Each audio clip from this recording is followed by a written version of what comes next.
ប្រស្រីគ្រប់ប្រានសូមកុំប្រកាន់សូមអញ្ជើញចូលរកកំសាន្តប្រស្រីគ្រប់ប្រានសូមកុំប្រកាន់សំដររាត្រីយប់យន្តនាំឲ្យខកខាននាំប្រយ័ត្នស្ដាយក្រោ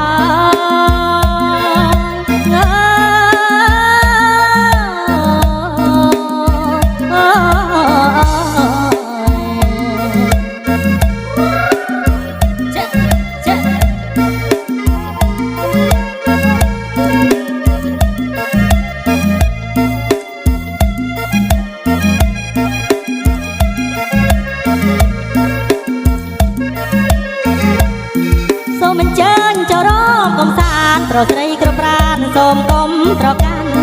សូមអញ្ជើញចូលរកកំសាន្តប្រស្រីគ្រប់ប្រានសូមកុំប្រកាន់កំដររាត្រីយប់យន្តនាំឲ្យខកខាននាំប្រយ័ត្នស្ដាយក្រោយ